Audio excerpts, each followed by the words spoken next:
Sindikat pelaku pencurian dengan pemberatan antar provinsi dengan modus pecah kaca.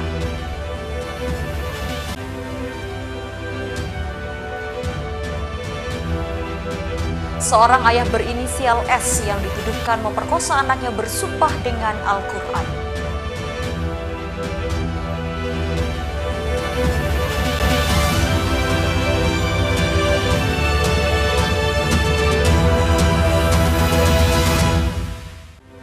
Assalamualaikum warahmatullahi wabarakatuh pemirsa, kembali iNews NTB menjumpai Anda di hari ini. Tentunya beragam informasi yang menarik dan juga aktual yang akan kami hadirkan untuk Anda bersama saya Rengganis berikut iNews NTB.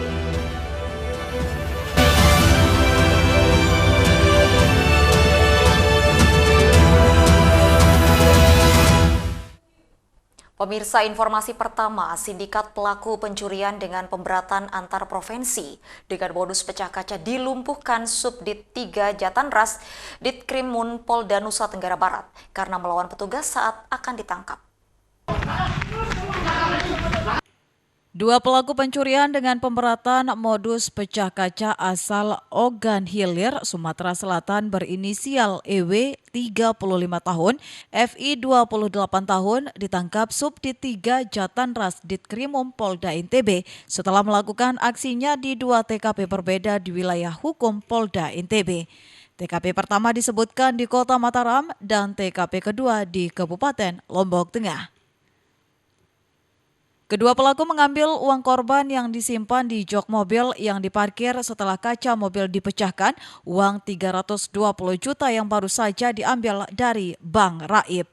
Dua pelaku asal Ogan Hilir ini mengaku sebelumnya melakukan aksinya di Provinsi Bali dan telah melakukan aksinya sebanyak 2 kali di NTB sebelum akhirnya tertangkap.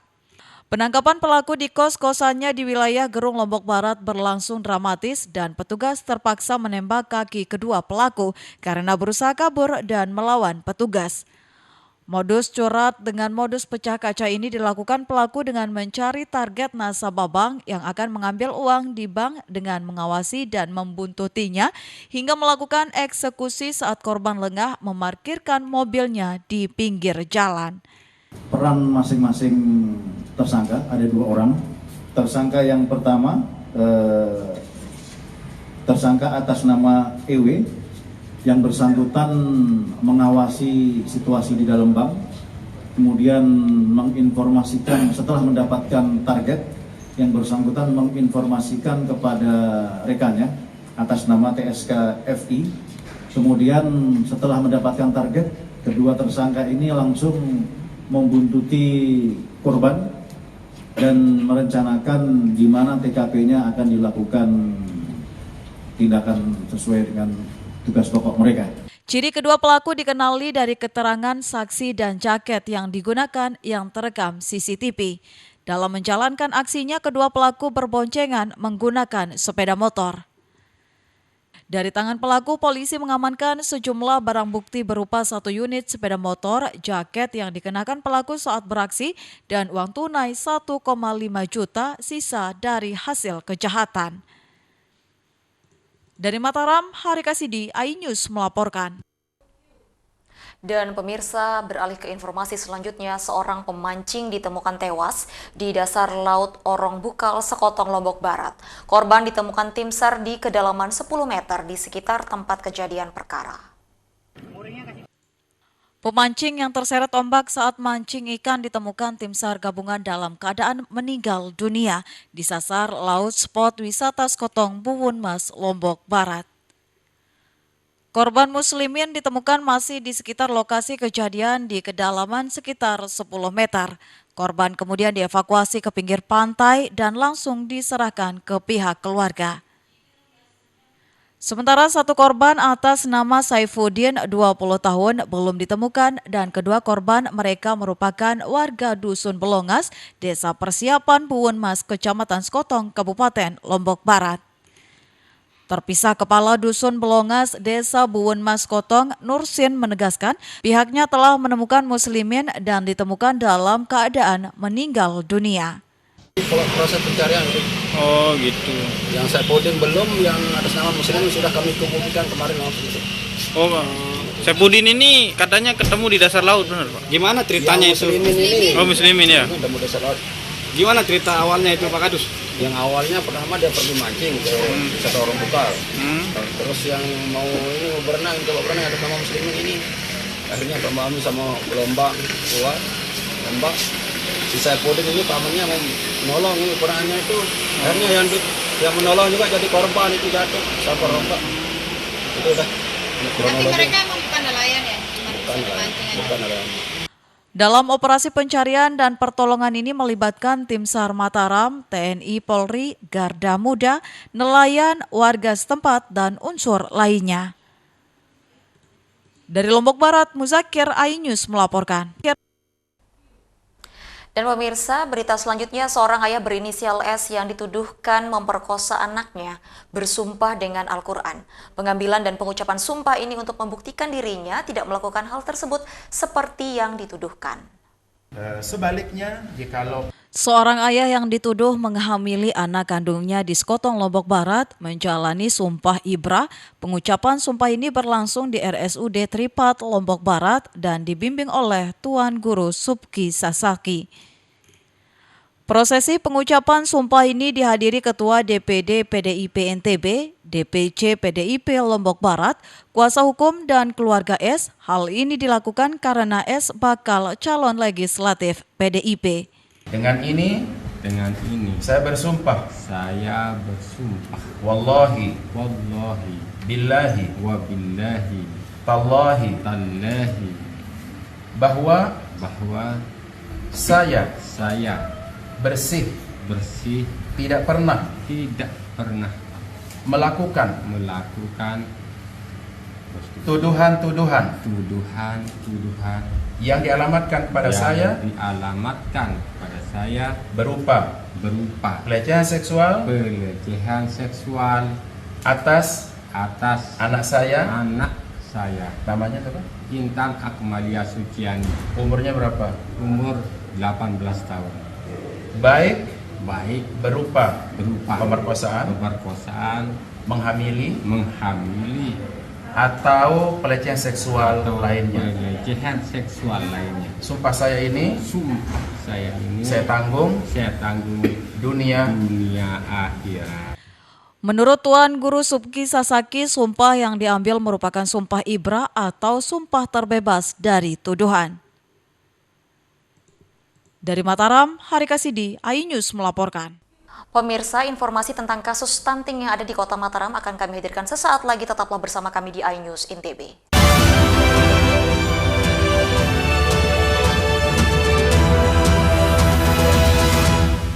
Selamat datang di iNews Today. Lengkapi pagi Anda dengan update informasi terkini. Apa penyebabnya? Apakah karena aspalnya? Ruas jalan ini amblas membentuk lubang. Boleh nggak sih dikasih senjata? Boleh. Saya punya Di bawah supervisor. Kita akan langsung bergabung bersama Giselia Nurahmat. Sejumlah bahan pokok mulai mengalami kenaikan. iNews Today setiap Senin sampai Jumat pukul 10 pagi di iNews. Hadir menemani pagi Anda dengan sajian informasi unik dan menarik. Wallaby hutan yang merupakan hewan asli Papua Nugini. Dari Jepang disebut sebagai kari raisu. Menghadirkan bintang tamu yang menginspirasi. Campuran apa ini? Ini lemon. Oh, lemon. Kita peras itu harus dipotongin dengan dekat bagian mata. Kalau nggak Morning dipotongin, Update Senin sampai Jumat pukul 7 pagi di iNews. 3 host ternama Indonesia. Saya Aiman Cakson. Saya Prabowo Revolusi. Saya Abraham Silaban. Pembuka tabir. Saya tadi coba ke depan, saudara, tidak ada tempat satupun untuk memarkir mobil. Jadi kalau punya Rubicon di sini rasanya juga sulit. Simpruk Golf 13, nomor 29. Kemarin kan supir-supirnya. Oh, ada berapa supirnya? Satu. Pakai mobil apa? Mobil plat merah juga. Plat merah. Mengungkap fakta. Rupanya konspirasi itu ini. Oh iya. Apakah jadi capres atau cawapres lagi? Art of impossibility. Negara ini sudah merdeka. Negara ini berdaulat. Ada rakyatnya, ada pemimpinnya, dan harus dihargai oleh semua dunia. Menyuarakan keadilan. Ibu menyebutkan keberatan. Iya betul. Warga mempersoalkan hak kepemilikan tanah di sini. Nengok dia, diangkut-angkut, diludahin mukanya. Ini adalah tulisan tangan dari Shane yang dititipkan kepada saya. Hanya di iNews. Jadi mata kita melek. Dan rasanya mantap. Temani weekendmu bersama program kuliner spesial. Kalaparan, eksplor gokil wisata kuliner. Hidden Gem. Tempat makan yang jarang terekspos. Food Diary, mengupas sejarah kuliner dan viral. Ini enak banget. Saksikan kuliner spesial weekend, Sabtu dan Minggu, pukul 10 pagi di iNews. Selamat datang di iNews Today. Lengkapi pagi Anda dengan update informasi terkini. Apa penyebabnya? Apakah karena aspal ruas jalan ini ambles membentuk lubang? Boleh nggak sih dikasih senjata? Boleh. Saya punya di bawah supervisor. Kita akan langsung bergabung bersama Giselia Nurahmat. Sejumlah bahan pokok mulai mengalami kenaikan. iNews Today setiap Senin sampai Jumat pukul 10 pagi di iNews.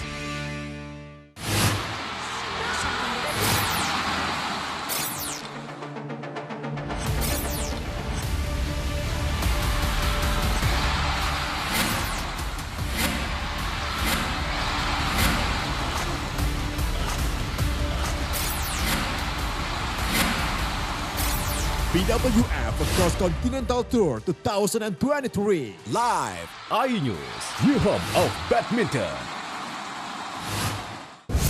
Kompilasi seputar keunikan, keajaiban, dan hal-hal menarik di berbagai belahan dunia. Suku Sentinel dipercaya berasal dari Afrika yang bermigrasi ke pulau itu sejak 60.000 tahun yang lalu. Seperti apa sejarah kelam dari tragedi tenggelamnya kapal Titanic? Lantas siapa tokoh di balik anime yang legendaris? OMG, setiap hari pukul 8 malam, hanya di iNews. Selamat datang di iNews Today. Lengkapi pagi Anda dengan update informasi terkini. Apa penyebabnya? Apakah karena aspal ruas jalan ini ambles membentuk lubang? Boleh nggak sih dikasih senjata? Boleh. Saya punya di bawah supervisor. Kita akan langsung bergabung bersama Giselia Nurahmat. Sejumlah bahan pokok mulai mengalami kenaikan. iNews Today setiap Senin sampai Jumat pukul 10 pagi di iNews.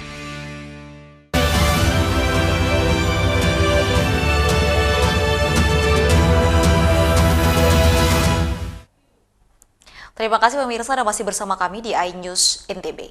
Menyusul ditemukan 19 kasus stunting di Kelurahan Kekali Jaya, petugas Dinas Kesehatan Kota Mataram bersama warga membagikan sayur gratis dan upaya ini untuk menekan kasus stunting. Dengan berjalan kaki berkeliling dan menyasar warga Kelurahan Kekalijaya bersama Dinas Kesehatan Kota Mataram membagikan pohon dan sayur secara gratis.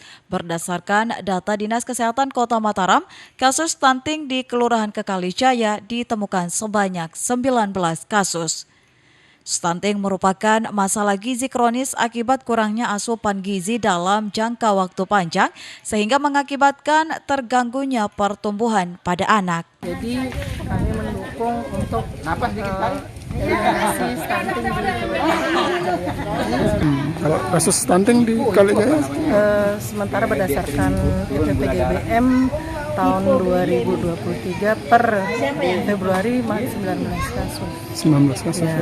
Kemarin langkah awal kami dari PKK itu memberikan telur kepada balita-balita yang berisiko stunting.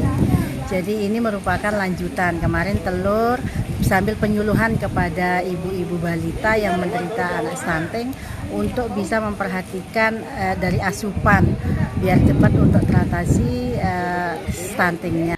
Sebelum pembagian sayur secara gratis ini, petugas juga membagikan makanan dan minuman yang mengandung protein hewani berupa telur dan susu. Dari Mataram, Hari Kasidi, iNews melaporkan. Beralih ke informasi selanjutnya, pemirsa, satu orang jamaah haji asal Lombok Tengah yang tergabung dalam kloter 2 terpaksa tertunda kepulangannya ke tanah air karena mengalami permasalahan kesehatan. Jamaah haji asal embarkasi Lombok telah kembali ke tanah air sejak 20 Juli lalu. Ratusan jamaah haji pun telah diserahkan ke keluarga masing-masing. Namun sayang, masih ada satu jamaah asal kloter 2 embarkasi Lombok yang terpaksa belum bisa kembali ke tanah air disebabkan masih harus dirawat di rumah sakit Arab Saudi. Selain 1 orang jamaah tersebut, masih ada 5 orang lainnya yang terancam tertunda kepulangannya ke tanah air akibat permasalahan kesehatan. Nantinya jika keadaan para jamaah telah kembali sehat, maka akan dipulangkan bersamaan dengan kloter selanjutnya. Sedangkan jika kesehatannya tak kunjung membaik, jamaah tersebut akan dipulangkan bersamaan dengan pihak Kementerian Agama. Ada 2 yang pakai intubasi, sedang pakai alat bantu nafas. Parah ya? Ini nanti bisa mengejar kepulangan jamaah yang lain atau seperti apa, Pak? Kita tidak tahu. Ya, kemungkinan kalau seandainya dia nggak bisa mengejar sampai kloter terakhir, dia akan dititipkan ke kloter rombongan lain, mungkin provinsi lain. Jadi kalau pengalaman beberapa tahun yang lalu, kalau ada jamaah kita sampai akhir haji belum sehat, dia akan dibawa oleh Kementerian Agama pusat, jadi pembiayaan dari sana. Sementara itu, untuk terus memantau kesehatan para jemaah haji yang masih dirawat di Rumah Sakit Arab Saudi tersebut, pemerintah tetap mengutus tim kesehatan dari Indonesia yang bekerja sama dengan pihak rumah sakit. Dari Mataram, Rizka Anjani, iNews melaporkan. Beralih ke informasi dari Lombok Tengah, warga Sukarare, Kabupaten Lombok Tengah, sulap kantong plastik bekas menjadi kain tenun. Selain menghasilkan cuan, tentunya kantong plastik bekas juga menjadi upaya dalam mengurangi keberadaan sampah plastik. Jika biasanya bahan pembuatan kain tenun dari benang, berbeda dengan kain tenun ini, Desa Sukarara, Kecamatan Conggat, Lombok Tengah, yang dikenal sebagai pusat tenun songket, kini juga menenun kantong plastik sebagai bahan pembuatan kain. Warga memanfaatkan sampah kantong plastik yang dibuang masyarakat, kemudian mencucinya hingga bersih. Kantung plastik yang sudah dicuci bersih selanjutnya dililit hingga berbentuk seperti tali. Setelah itu plastik ini siap ditenun layaknya menenun kain songket. Meski terbuat dari sampah kantung plastik, kain tenun ini juga dapat menghasilkan cuan yang bernilai ekonomis. Untuk 1 lembar kain dibanderol dengan harga Rp125 hingga Rp150.000. Kendati untuk membuat kain ini, warga masih kesulitan pada proses pemilitan plastik yang membutuhkan waktu cukup lama. Sementara itu, hingga saat ini pemasaran hasil tenun masih ke sejumlah bank sampah yang mereka jadikan sebagai bahan pembuatan tas. Nggak ada sih. Kesulitan kalau yang biasa. Tapi kalau yang plastik lamanya di ini, gemitalan plastiknya aja. Kalau untuk proses pembuatan tenunnya berapa lama? Bisa 3-5 hari. Jadi, untuk 1 lembar itu? Ya. Mana supaya masyarakat itu tidak membuang sampah sembarangan, dan sampah yang seperti ini sebenarnya kalau dibikin jadi uang itu bisa, itu seperti itu. Para penenun kantung plastik berharap hasil tenun mereka ke depan juga dapat dilirik masyarakat umum, terutama para pengrajin tas. Dari Lombok Tengah, Emma Widiawati, iNews melaporkan. Pemirsa, air terjun yang sangat mempesona yang ada di Kabupaten Lombok Barat akan kami hadirkan sesaat lagi. Tetaplah bersama kami di iNews NTB.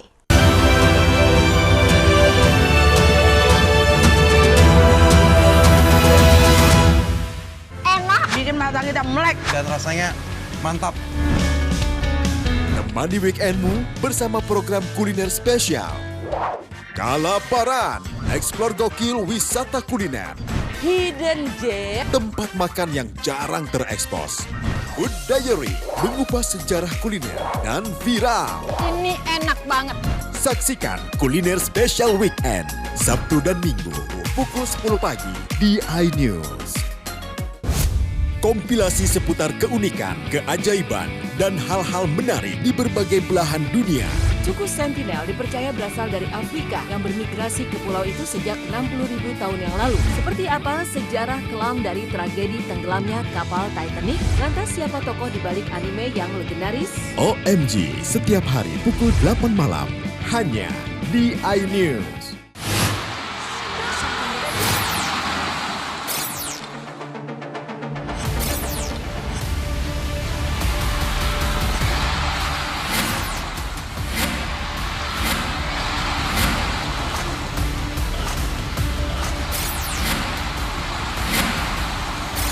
BWF Cross Continental Tour 2023. Live iNews, your home of badminton. 3 host ternama Indonesia. Saya Aiman Cakson. Saya Prabowo Revolusi. Saya Abraham Silaban. Membuka tabir. Saya tadi coba ke depan, saudara, tidak ada tempat satupun untuk memarkir mobil. Jadi kalau punya Rubicon di sini rasanya juga sulit. Simpruk Golf 13, nomor 29. Kemarin kan supir-supirnya. Oh, ada berapa supirnya? Satu. Pakai mobil apa? Mobil plat merah tuh, Pak. Plat merah. Mengungkap fakta. Rupanya konspirasi itu ini. Loh iya. Apakah jadi capres atau cawapres lagi? Apakah jadi art of impossibility. Negara ini sudah merdeka. Negara ini berdaulat. Ada rakyatnya, ada pemimpinnya, dan harus dihargai oleh semua dunia. Menyuarakan keadilan. Ibu menyebutkan keberatan. Iya betul. Warga mempersoalkan hak kepemilikan tanah di sini. Nengok dia, diangkut-angkut, diludahin mukanya. Ini adalah tulisan tangan dari Shane yang dititipkan kepada saya. Hanya di iNews. Enak. Bikin mata kita melek. Dan rasanya mantap. Temani weekendmu bersama program kuliner spesial. Kalaparan, eksplor gokil wisata kuliner. Hidden Gem. Tempat makan yang jarang terekspos. Food Diary, mengupas sejarah kuliner dan viral. Ini enak banget. Saksikan kuliner spesial weekend, Sabtu dan Minggu, pukul 10 pagi di iNews.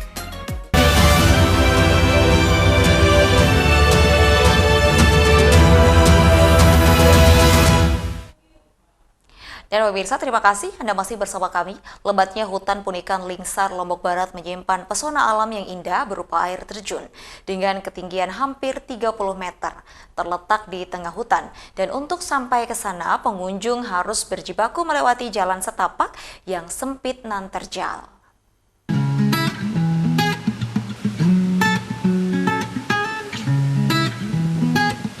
Air terjun Timponan terletak di hutan Punikan, Desa Batu Mekar, Kecamatan Lingsar, Kabupaten Lombok Barat.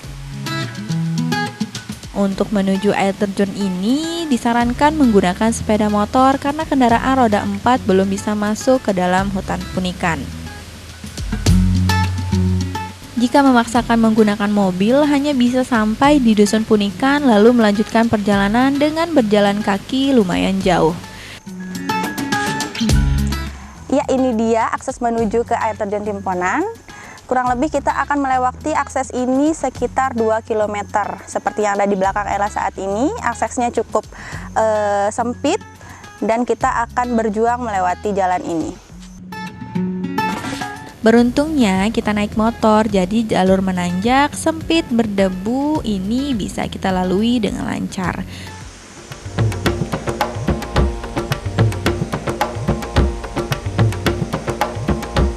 Ya, akhirnya saat ini Ella sudah sampai di parkiran air terjun Timponan. Nah, air terjun Timponannya sekitar 500 meter lagi yang akan kita tempuh dengan berjalan kaki. Ikuti terus perjalanan Ella. Setelah sampai di pintu masuk atau tempat parkir, pengunjung selanjutnya berjalan kaki sekitar 500 meter menyusuri sungai menuju air terjun. Suasana sejuk membuat perjalanan tak terasa melelahkan. Tak perlu khawatir meski terbilang terpencil, namun destinasi ini sudah dilengkapi sejumlah fasilitas seperti toilet serta tempat ganti baju, dan ada juga warung kecil yang menjual makanan ringan dan minuman. Oh ya, jangan lupa membawa perbekalan yang cukup ya, soalnya di air terjun nanti tidak ada warung ataupun pedagang. Suasana sekitar masih sangat alami. Jalur trekking ke air terjun tidak terlalu menanjak, kondisinya terbilang bagus meskipun cuma jalan setapak. Buat saya, trekking selama 10 menit tersebut tergolong ringan. Di sepanjang perjalanan, saya menikmati sungai, pepohonan, dan suasana di tengah kebun kopi milik warga. Air terjun Timponan ini memiliki ketinggian sekitar 25 meter. Nah, di bawahnya juga kita bisa melihat ada kolam yang bisa kita gunakan untuk berenang. Nah, setelah ini Ella akan berenang. Temenin terus ya, jangan kemana-mana. Dengan ketinggian kurang lebih 50 meter, air terjun Timponan menjadi salah satu dari beberapa air terjun tertinggi di Lombok. Debit airnya tak begitu deras, namun bisa membuat wisatawan cukup aman bila ingin berenang. Seperti yang kita ketahui, bila berada di tempat wisata, pastinya tidak akan menarik bila hanya diam dan menikmati keindahan saja.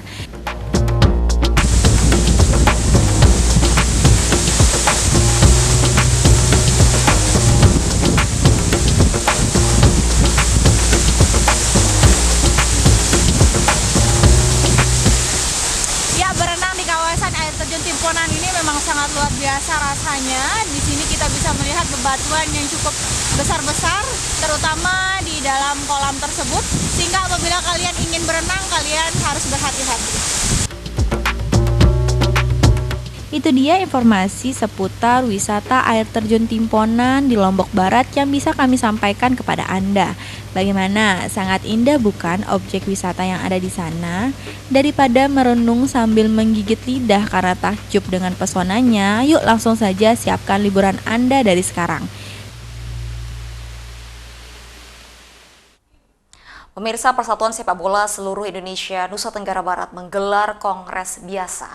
Dalam kongres ini menghasilkan penambahan 1 anggota klub PSSI NTB yang berasal dari Kabupaten Bima. Kegiatan yang berlangsung di salah satu hotel di Kota Mataram, ada beberapa hal yang dibahas secara bersama dalam kongres biasa PSSI NTB ini. Di antaranya adalah laporan kegiatan, capaian prestasi, keuangan, dan program kerja tahun 2023. Semestinya kongres biasa PSSI ini diadakan pada awal tahun 2023 lalu, hanya saja ada persoalan PSSI di tingkat pusat soal kejadian Kanjuruhan yang berimbas pada mundurnya Ketua Umum PSSI dan digantikan oleh Erick Thohir selaku Ketua Umum PSSI Pusat. Asprop PSSI NTB di bawah kepemimpinan Mori Hanafi terbilang banyak menuai perubahan sekaligus kemajuan yang signifikan. Pasalnya anggota klub PSSI NTB sendiri bertambah drastis, penambahan 1 anggota klub PSSI NTB tersebut yakni Bima United. Ya, ini kegiatan ini kongres biasa. Kalau di PSSI biasa, kongres biasa itu sebetulnya cuma untuk memberikan laporan tahun sebelumnya, laporan kegiatan, laporan keuangan, ya, hasil prestasinya, kemudian menetapkan program kerja tahun 2023 dan keuangannya, kira-kira perencanaannya begitu. Nah, semestinya kongres PSSI ini diadakan di awal tahun. Akan tetapi karena ada persoalan di PSSI Pusat, di mana pasca kejadian Kanjuruhan, Ketua PSSI itu kan mundur kan, diganti oleh yang sekarang Pak Erick Thohir, sehingga kita menunggu itu.